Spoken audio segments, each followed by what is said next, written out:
ইনবক্সে সেদিন একটি মেসেজ পাই, সেখানে লেখা ছিল আমি একজন পতিতা, আমি আপনার সাথে একটা গল্প শেয়ার করতে চাই, আমার জীবন গল্প। আপনি এখন হয়তো ভাবতে পারেন আমি আপনার সাথে মজা করছি, তবে একদম না, আমি আপনার সাথে কোনো মজা করছি না। আপনি হয়তো এখন এটাও ভাবতে পারেন একজন পতিতা কেন আমাকে মেসেজ করবে, একজন পতিতার আমার সাথে কি দরকার।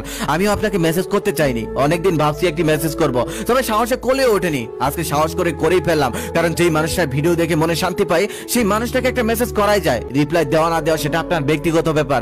যদি রুচিতে বাঁধে তাহলে একটা রিপ্লাই দিবে, আর যদি রুচিতে না বাঁধে তাহলে রিপ্লাই দেওয়ার কোনো দরকার নেই। কত মানুষকে দেখলাম দিনের বেলা, যেই মানুষগুলো আমাকে দূর দূর করে ছাই করে, যে মানুষগুলো আমাকে দিনের বেলা গালি দেয়, সেই মানুষগুলো আমাকে রাতের বেলা আদর করতে করতে পাগল হয়ে যায়, আদর করতে করতে মরে যায়। মেসেজটা দেখে আমি থমকে গেলাম, একদম চুপ হয়ে গেলাম। মেসেজটা চেক করে দেখলাম গত 4 দিন আগে মেসেজটা দিয়েছেন। আসলে সচরাচর মেসেজ চেক করা হয় না, তাই আর দেখা হয়নি। তারপর আইডি চেক করে দেখলাম, তারপর তাকে একটি রিপ্লাই দিলাম, লিখলাম আপনি বলুন, আমি আপনার জীবন গল্প শুনতে চাই। তার একদিন পর সে আবার রিপ্লাই দিল, সেখানে লেখা ছিল গতকাল আপনি যখন আমাকে মেসেজ দিয়েছিলেন তখন আমি একটা কাস্টমারকে আনন্দ দিতে ব্যস্ত ছিলাম, তাই গতকাল আমি ফেসবুকে ঢুকতে পারিনি, তাই রিপ্লাইটাও দিতে পারিনি। রিপ্লাই দিতে দেরি হয়েছে তার জন্য সরি। আসলে আমি আপনাকে নক দিয়েছিলাম আমার জীবন কাহিনী শোনার জন্য, আপনি কি শুনবেন? না শুনলেও ক্ষতি নেই, আমি লিখে রাখবো, পড়বেন না পড়বেন সেটা আপনার ব্যক্তিগত ব্যাপার। গুলশান 2 আমি বাবা মায়ের সঙ্গে বড় হয়েছি, লেখাপড়ায় বেশ ভালো ছিলাম, আর 10টা পরিবারের মতো বাবা মায়ের আদর শাসনে আমি বড় হয়েছি, আর 10টা সুখী পরিবারের মতোই ছিল আমাদের পরিবার। তবে বিপত্তি বাঁধলো ইন্টার পরীক্ষার পর,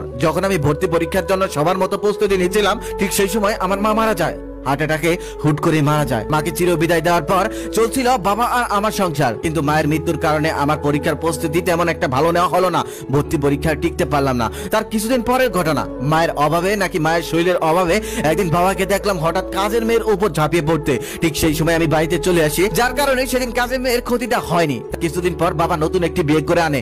নতুন মা আমাকে তেমন একটা দেখতে পারে না, প্রথম থেকে আমাকে মানতে পারে না, আমাকে দিয়ে সকল কাজ করায়। এভাবেই যাচ্ছিল দিন। একদিন হঠাৎ নতুন মায়ের একটি আত্মীয় বাড়িতে আসে, তার হাব ভাব আচার আচরণ আমার প্রথম থেকেই সন্দেহ হতো। সে আমার দিকে বাজে দৃষ্টিতে তাকাতো, সুযোগ পেলে উল্টাপাল্টা মন্তব্য করতো, তাই আমি সবসময় তার থেকে এড়িয়ে চলতাম, তার দূরে দূরে থাকতাম। কিন্তু আমি বুঝতে পারিনি আমার সামনে কি দিন আসতে যাচ্ছে।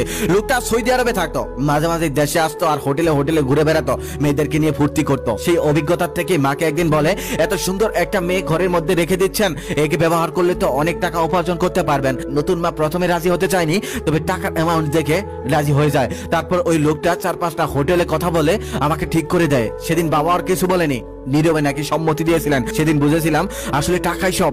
টাকার কাছে মানুষ সকল কিছু বিক্রি করতে পারে, টাকার অ্যামাউন্ট বেশি হলে মানুষ ছুঁড়ে ফেলতে পারে না, আঁকড়ে ধরে যে কোনো কিছুর বিনিময়ে। তারপর থেকে হোটেল থেকে গাড়ি আসে আর আমি যাই, তারপর আমাকে নিয়ে ফুর্তি করে আবার বাড়িতে রেখে দিয়ে যায়, আর সমস্ত টাকা আমার মা বাবাই নেয়। জানেন, আমাকে একটা মোবাইল ফোনও